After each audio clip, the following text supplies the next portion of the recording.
Kamusta po kayong lahat mga kudko? Ano na po ang ganap? Syempre nga naman ito nga pala ang ganap sa amin dito mga kudko dahil nga naman birthday ni Argo sa kanyang 7th birthday. At syempre mainit nga pala dito at kahit naman saan ngayon siguro ay mainit dito sa Pilipinas. Kaya naman naisipan namin na talagang i-celebrate na lang ang kanyang 7th birthday sa resort. Night swimming to mga kudko dahil apakainit tuwing umaga or araw. At dito nga pala sa Bluish Resort, ito nga pala ay first time namin dito puntahan ito mga kudko. Dahil nga naman sa marami daw ang pumupunta dito sa ganda ba naman. Kaya naman naisipan namin at nagdesisyon kami na dito na lang i-celebrate ang kanyang birthday. Kasama ang buong team at syempre isang jeep kami. Kasi dami ba naman at syempre nagkasya kami dyan. Aba, ang haba nga pala ng jeep na inarkila dito mga kudkod. Ayan. Ang ganda nga pala ng entrance dito mga kudkod. Dahil nga naman sa daming dekorasyon at nakakaaliw na mga ilaw. Siyempre pa ibababa na ang mga kagamitan namin at mga kakainin para pagpasok doon talagang okay na ang lahat. Ayun nga pala si mama kasama namin. Abay, hindi sumasama mga kudkod sa kung ano-anong gala. Pero pagdating sa swimming, abay, go na go pa rin yan mga kudkod. Dahil nga naman talagang apakainit. Talagang gustong-gusto niya daw sumama. Pero tingnan natin mga kudkod kung talagang makapag-swimming siya dahil nga naman pagdating namin dito mga kudkod nagulat kami, abay malamig ang hangin nga pala mga kudkod. Tingnan nyo naman kung nakikita nyo ang mga dahon-dahon at ang mga Christmas light talaga no, yung mga ilaw na yun at talaga nagsuswing. Aba, ang lamig mga kudkod, kaya naman talagang ang sarap siguro matulog dito sa labas mga kudkod. Pero hindi tayo dyan mga kudkod, doon tayo sa loob, andun yung ating cottage. Kaya naman, eto nga palang entrance, mag picture na muna tayo dito mga kudkod. At ilibangin natin ang ating mga mata sa magandang mga nakikita natin sa palibot. At syempre bago tayo pumasok ay magbabayad tayo sa ating entrance fee mga kudkod. Ang nga pala ang entrance fee dito sa Bluish Resort ay 150 per head. Para po sa ibang detalye, puntahan lang po ninyo ang kanilang Facebook page, ang Bluish Resort, para masagot po kung ano man ang inyong nais malaman, lalo na sa mga prices, packages, or amenities. Ang address nga po pala ng Bluish Resort ay dito po yan sa Tagbong Pili, Camarines Sur. Kaya naman sa mga nais pumunta dyan, pwede lang kayo magtanong sa mga malapit lang dito sa Camsor.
Masing pa kami. Happy birthday.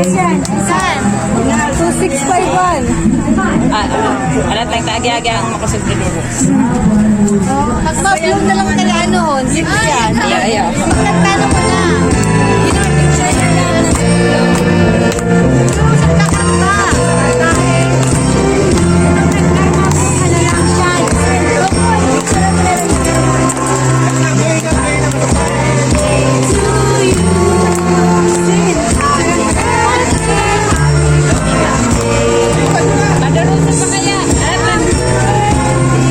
Papayan mo bang nagsinisya? Hindi kasi mga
Ayan nga mga kudkod, dahil nga naman ay mahaba ang ating video, malapit na rin ma-end or matapos ang ating vlog mga kudkod.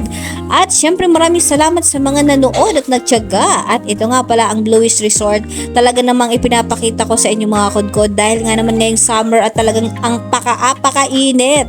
Ito nga pala mga kudkod ay dito yan sa loob ng Bluish Resort, itong pinapakita ko sa inyo ay may mga cottage o mga room na pwede niyong tulugan. Ang cute-cute mga kudkod, tignan niyo naman oh. Hindi ko nga pala yan napasok kasi nga ay wala akong mapagtanungan na in charge dito sa resort kasi busy nga sila mga kudkod, sa dami ba naman ang nagsipunta dito. At hindi ko nga pala naitanong kaya hindi ko maibigay sa inyo ang information kung magkano ang prices nito mga kudkod. Pero pwede nyo silang puntahan sa kanilang Facebook page, ang Bluish Resort. Ang ganda mga kudkod, ang linis ng resort na ito at bagong-bago, lalo na yung mga cottage nila mga kudkod. Ito, gusto ko talagang makita ito sa loob. Ano ang itsura mga kudkod at magkano nga ba talaga ito? Kaya naman, puntahan nyo na mga kudkod, mag-inquire na kayo para naman ma-experience nyo ang ganda ng lugar dito sa Camarines Sur, ang Bluish Resort. At syempre mga kudkod, ng pagpunta namin dyan, nakita nyo naman mahangin-hangin yan, malamig ang simoy ng hangin. Kaya naman talaga namang pwede kayong matulog kahit sa cottage kung kayo mag-overnight stay dito sa Bluish Resort. Kung kayo naman ay naghahanap ng malaki-laking room, meron din sila doon sa unahan mga kudkod na pwede nyong tulugan. Meron silang mga room like hotels na pwede nyong mag-overnight kayo or for family. Ayan, ito yung mga cottage sila dito mga kudkod. Ang ganda mga kudkod dahil nga naman ngayon ay summer. Talagang apakainit. At sa mga cottage dyan naman nagtatanong kung magkano mga kudkod, meron silang 2,000, yung amin yung pinakamalaki 2,000 yun mga kudkod. Merong 1,500 at merong 300, yung maliit lang doon sa unahan. Maraming salamat sa inyong panonood mga kudkod. Hanggang sa muli, kita-kits puli tayo. Ingat po kayo.